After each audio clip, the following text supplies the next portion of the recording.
suis ravie de commencer cette matinée et de partager avec vous ce sujet concernant l'intelligence artificielle et son apport en matière d'éducation thérapeutique chez les patients diabétiques. Alors, ça passe pas.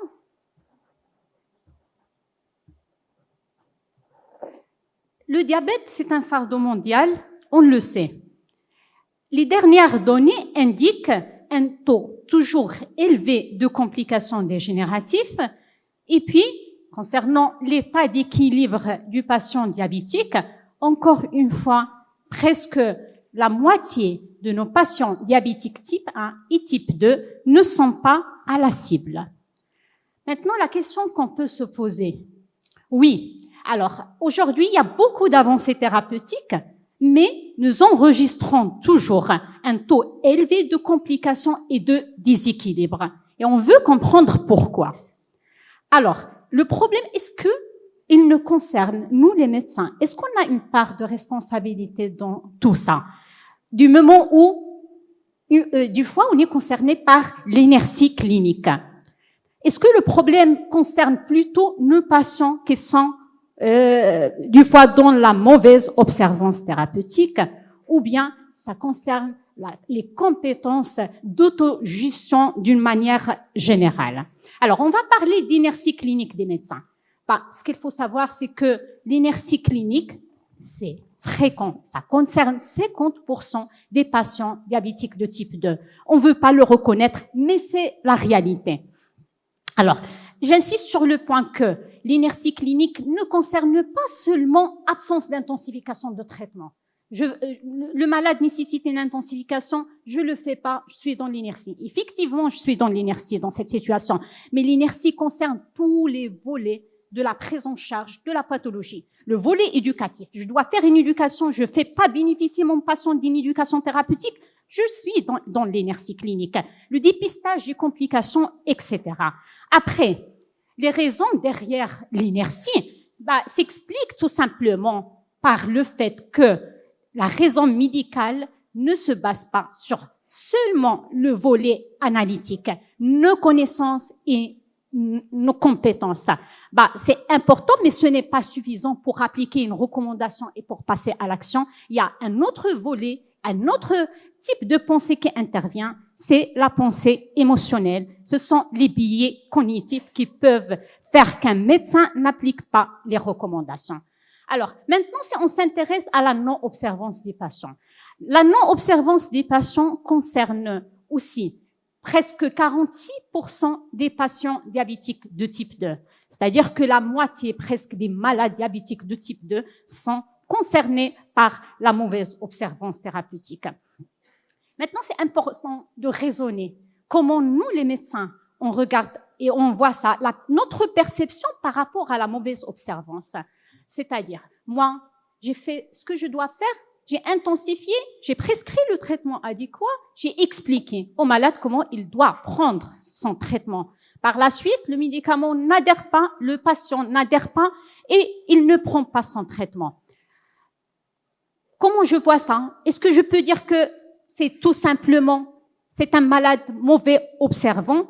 Alors, ce qui est étonnant, c'est que les raisons qui expliquent la mauvaise observance sont exactement les mêmes raisons qui expliquent l'inertie clinique des médecins. C'est-à-dire que mon malade qui sait très bien ce qu'il doit faire et ce qu'il doit prendre comme médicament peut ne pas le faire tout simplement parce qu'il y a un autre mode de pensée. Ce sont les émotions, ce sont ses croyances. Peut-être qu'il est en déséquilibre émotionnel.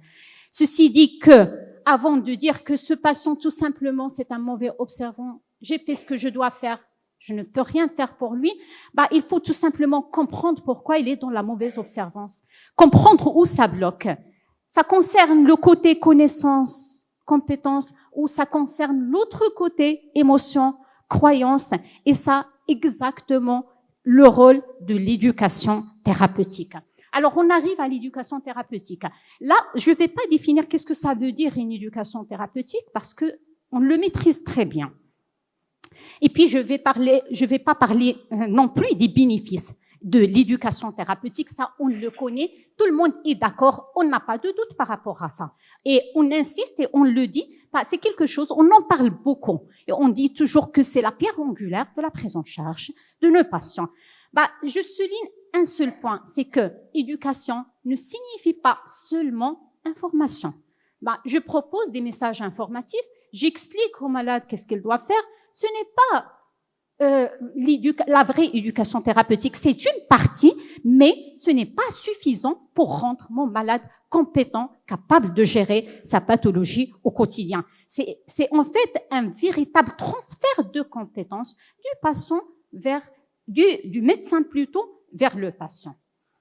Alors, éducation thérapeutique, on en parle beaucoup et on est conscient et on est convaincu de l'intérêt. Mais où on est par rapport à l'éducation thérapeutique? Les dernières données indiquent qu'il y a une vraiment minorité des malades diabétiques qui ont accès à un programme d'éducation thérapeutique. Et puis, ces patients qui ont accès à ces programmes d'éducation thérapeutique ne participent pas forcément et s'absentent. Le taux d'absentéisme des patients est élevé. Alors, pourquoi très peu de malades ont accès à un programme d'éducation thérapeutique? J'ai beaucoup aimé cette étude marocaine réalisée par l'équipe d'endocrinologie de MCNAS. Et ici, les professionnels de santé sont interrogés par rapport à cette question. Et les raisons qui sont avancées, c'est le manque de ressources éducatives et le manque de temps. Après, on peut avancer, on peut parler d'autres raisons derrière ça. C'est que la majorité des programmes d'éducation sont hospitaliers et puis il y a pas mal de malades qui sont suivis en ville. Et puis, il faut le dire, il faut oser le dire, il faut avouer que il y a aussi un manque de formation des professionnels en matière d'éducation thérapeutique. Pourquoi les malades s'absentent aussi aux ateliers d'éducation? Ici, dans cette revue, les patients, ils avancent deux types de causes. C'est soit un problème de temps. Ils ont un travail, et les enfants à la maison, des contraintes liées au déplacement, ou bien ils avancent un problème lié au contenu de ces ateliers éducatifs qui n'est pas toujours pertinent et adapté. Alors, maintenant, oui, avec toutes les avancées, on a toujours un taux élevé de déséquilibre, de complications. Lorsqu'on creuse, on trouve des lacunes éventuellement qui concernent surtout l'éducation thérapeutique, qui sont liées à un problème de temps, à un problème de ressources éducatives, absentéisme des patients. Maintenant, on s'interroge et on se pose la question, est-ce que l'intelligence artificielle peut éventuellement apporter des solutions dans ce sens? Alors, j'aime commencer par définir ce qu'est l'intelligence artificielle, parce que aussi l'intelligence artificielle, on en parle beaucoup, et il y a beaucoup de termes qui tournent autour de ce concept. Pour faire très simple, l'intelligence artificielle, c'est tout simplement une machine qui va reproduire un comportement lié à l'humain. Ça peut être un raisonnement, ça peut être une prise de décision, ça peut être une planification. Il y a aussi le machine learning. C'est une méthode où on va donner beaucoup de données à une machine pour l'apprendre à détecter des modèles et à prendre une décision. Le deep learning, c'est une sous-partie du machine learning. La particularité, c'est que c'est comme une méthode qui va répliquer le fonctionnement des neurones dans notre cerveau. On va faire passer une information dans des couches de neurones, on va faire sortir une décision à partir des données qu'on a données en entrée. Et puis le dernier de la classe, c'est l'intelligence artificielle générative, qui est très à la mode aujourd'hui.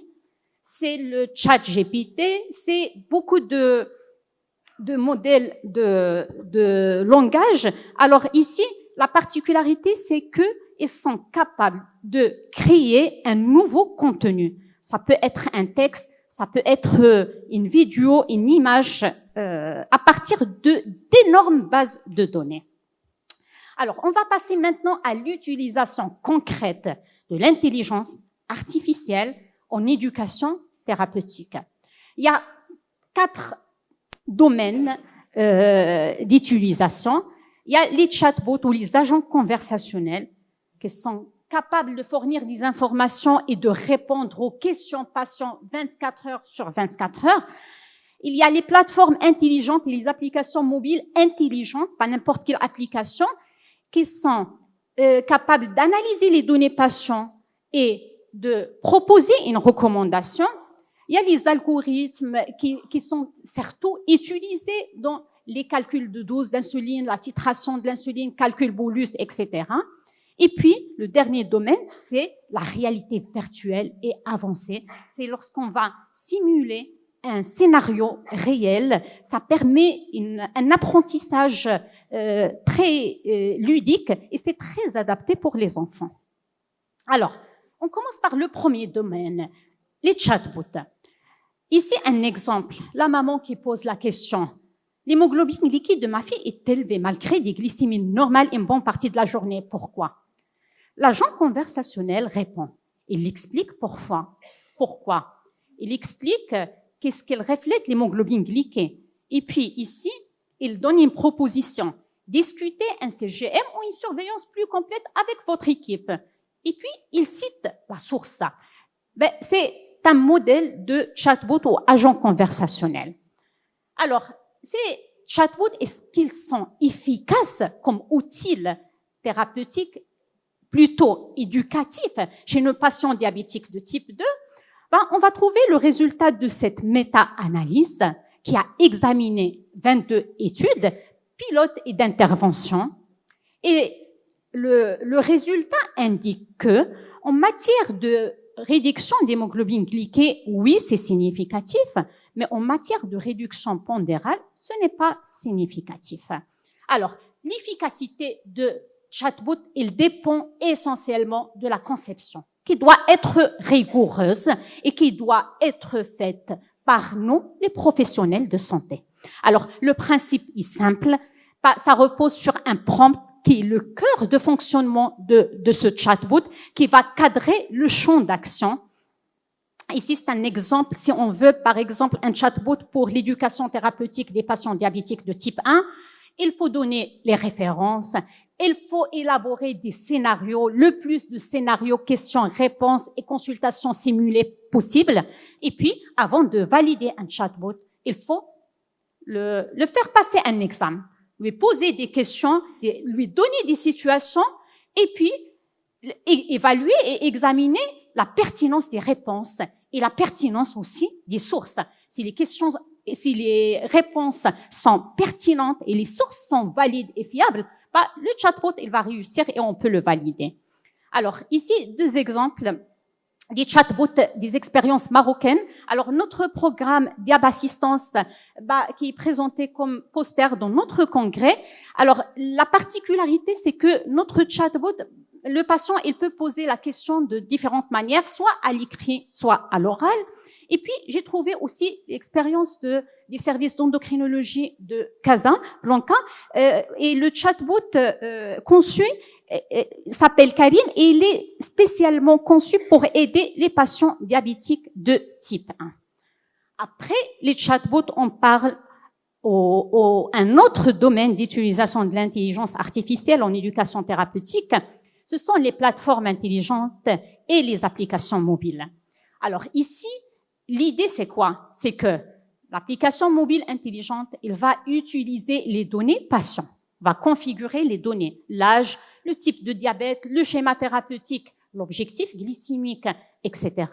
Et puis, il va analyser les données patients, sa glycémie, son activité physique, son sommeil, l'alimentation, il y a des fonctions d'analyse photographique, etc. Et puis, il va proposer des recommandations concernant l'activité physique et concernant la nutrition. Alors, toujours la question d'efficacité. Ces plateformes intelligentes, est-ce qu'ils sont efficaces comme outils pédagogiques chez les patients diabétiques? De type 2 d'abord, c'est mentionné dans cet essai contrôlé randomisé.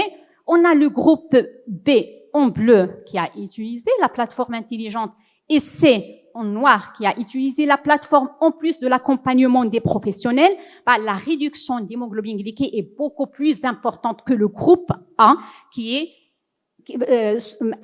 sous-suivi par les professionnels de santé seuls. Alors maintenant, pour les patients diabétiques de type 1, la préoccupation majeure, c'est le comptage des glucides. Les applications intelligentes, il y a beaucoup qui sont conçues dans ce sens. L'idée, c'est que l'utilisateur, il va placer un article de référence, il va prendre 2 photos de 2 angles différents. L'application, il va détecter l'assiette. Il va aussi analyser les aliments qui figurent dans l'assiette. Et puis, la forme 3D va être constituée. Le volume va être calculé ainsi que la quantité des glucides. Alors, ce genre d'application, lorsqu'on parle de ces applications, on se pose toujours la question par rapport à la précision. Est-ce que c'est précis ou non? Alors, la précision de cette application a été comparée avec les diététiciens expérimentés et puis le résultat indique que c'est similaire et c'est pareil et il n'y a pas de différence significatif.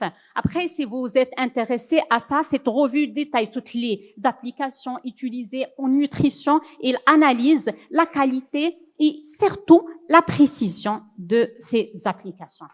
Alors, pour finir avec les applications mobiles intelligentes, j'aime revenir sur un point qui est l'objectif de cette méta-analyse. C'est que les applications, il y en a beaucoup, mais très peu, ils sont basés sur des données scientifiques solides. Et il faut faire attention par rapport à ça. Il y a seulement 8% des applications qui reposent sur des données scientifiques solides. La qualité globale des applications, elle est jugée modérée. Et il faut faire attention aussi aux lacunes concernant la qualité de l'information. C'est pourquoi il faut être plus que exigeant avant de proposer ces applications. Le consensus ADA-OASD insiste sur ce point et puis insiste comme quoi les professionnels de santé doivent avoir des connaissances suffisantes en matière de ces applications mobiles utilisées dans la gestion du diabète. Alors, connaissances suffisantes concernant le fonctionnement, nous devons comprendre comment ça fonctionne et nous devons aussi regarder la validité scientifique de ces applications pour pouvoir orienter les malades dans leur choix et pour pouvoir aussi les guider dans la manière d'utilisation. Alors, on arrive aux algorithmes. C'est surtout utilisé dans la titration de l'insuline basale, calcul de dose d'insuline prandiale.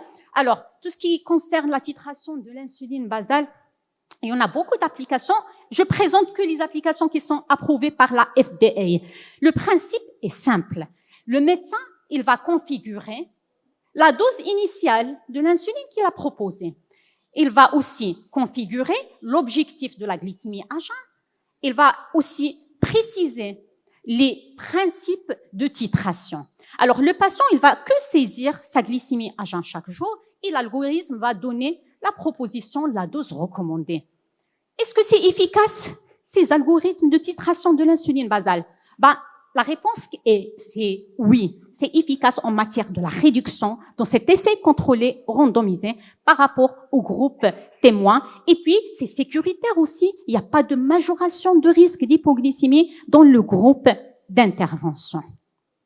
Calculateur bolus. Je ne vais pas m'attarder parce que c'est l'objectif de la deuxième présentation qui concerne l'intelligence artificielle et insulinothérapie fonctionnelle, mais il y a des applications qui précisent, qui prennent à partir de l'analyse photographique des repas, ils peuvent donner la dose bolus recommandée. Il faut juste configurer le facteur de sensibilité, les ratios, les objectifs glycémiques. Alors, un autre domaine d'utilisation de l'intelligence artificielle, c'est la réalité virtuelle et augmentée. C'est un apprentissage qui est ludique.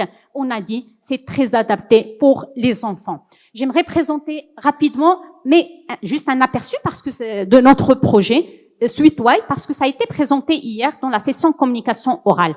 Alors, l'objectif, c'est quoi? C'est qu'on veut permettre à l'enfant un apprentissage très amusant.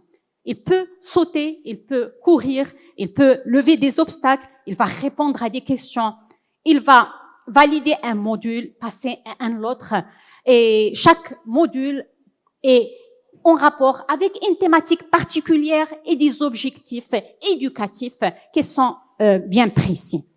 Alors, pour valider SuiteWhy, on a élaboré un protocole d'étude. Il s'agit d'un essai contrôlé, randomisé sur 6 mois chez 88 enfants et adolescents diabétiques de type 1.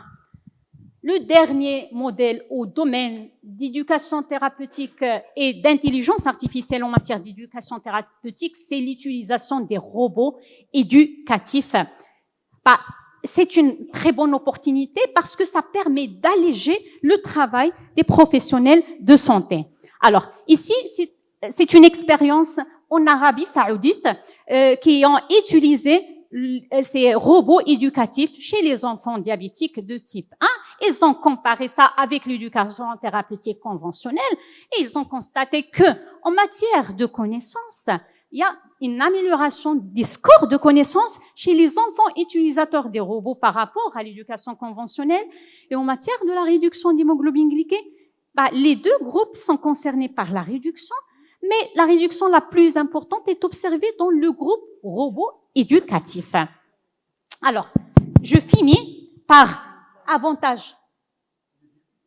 Ouais, d'accord, je passe à juste préciser les limites parce qu'on a assez parlé des avantages. Alors, les limites, qui dit éducation, qui dit intelligence artificielle, dit par nature absence de relations humaines directes, dit aussi un risque de surcharge d'informations. On a beaucoup évoqué ce problème de validité technique. La question de dépendance technologique, c'est une question très profonde.